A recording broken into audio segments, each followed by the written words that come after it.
माझं नाव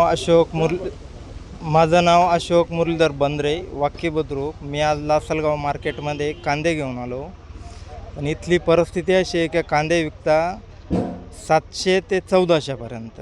चांगल्या मालाला 1400 रुपयापर्यंत बाजार आहे. पण जे थोडे हलके प्रतीचा कांदा आहे तो 700 रुपये पण विकतो. आम्हाला हा कांदा परवडू नाही राहिला.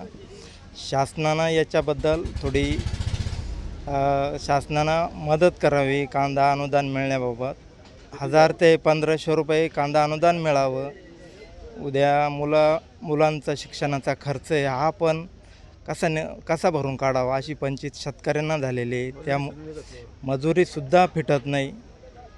तेव्हा शासनानं याकडे लक्ष दिलं पाहिजे आणि शेतकऱ्यांना मदत केली पाहिजे. असं मी लासलगाव बाजार समितीत कांदे वापायला आणले, पण ते 700 रुपयापासून तर 1200 रुपयापर्यंत आहे. पण सरासरी 600, 700, 800 रुपयेच घेते हो. त्याच्यामुळं आमची शासनाला विनंती आहे की त्वरित त्याच्यात हात घालून लक्ष द्यावं, आम्हाला थोडंफार अनुदान द्यावं अशी आमची इच्छा आहे. आज 1000 ते 1200 रुपयानं अनुदान दिलं पाहिजे असं.